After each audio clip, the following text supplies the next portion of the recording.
Buat lo mekanik yang komentar video gue ya, yang katanya oli pump itu nggak bisa rusak. Kata siapa bos, oli pump nggak bisa rusak? Lo kalau nggak tahu cara ngeceknya, wajarin deh ya, biar lo nggak miss, ya kan ya. Lo tau gak cara diagnosa oli pump itu rusak ya? Ada beberapa kemungkinan kalau motor ya. Nih, lo nonton aja videonya, oke? Nih ya. Pertama gue nyalain motor ya. Nah, ini oli pasti naik coy, ya. Nah, ini oli naik nih. Rata-rata pasti bilangnya normal, ya kan ya? Benar, oke? Oli pump 2, oli pump kalau misalnya rusak ada beberapa deteksi. Yang pertama adalah ketika lu nyalain oli nggak naik sama sekali di jangka waktu sekitar 20 detik, ya. Oli nggak naik, itu lu udah mesti waspada antara oli pump yang giginya pecah, ya kan? Atau enggak oli pumpnya macet, nggak mau naikin oli, atau enggak bagian pembuangan olinya itu ketutup sama lem, ya, lem gasket atau enggak lem mesin.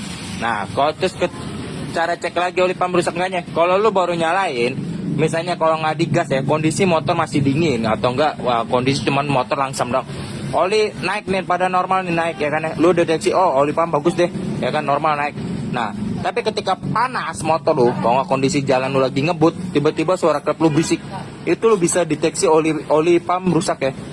Soalnya ketika oli pumpnya rusak, ketika lu cuma nyalain doang jalan pelan, oli pump itu naik, oli memenuhi si klep. Tapi kalau misalnya lagi panas, olinya itu nggak naik dengan maksimal atau nggak banyak, yang gimana jadinya antar panasnya buat si klep ini kalah ya. Oli itu sebagai pengganti pendingin si klep atau nggak pelicin si klep pelumas ya. Oke, itu cara cek ya bang ya. Jangan pernah bilang oli pump nggak rusak. Oli pump itu bisa rusak bang, kalau misalnya lu cara ngeceknya bener ya. Yang dimana kemarin yang video gue, oli pump itu rusaknya ada di satu titik, macet pemutarannya ya, di satu titik ya. Kalau misalnya mau dicek dengan secara baik dan total nih bos ya, jangan berarti ketika lu baru nyalain oli naik lu nganggap normal, tapi lu mesti tes motor itu nyalain 30 menit ya, kondisi mesin bagian head lu berisik gak, ya kan ya. Kalau misalnya nggak berisik, berarti ketika lagi pemutaran kencang atau nggak panas, olinya naik juga maksimal dengan baik, ya kan ya, baru itu namanya oli pump bagus. Oke, thank you ya yang udah nonton.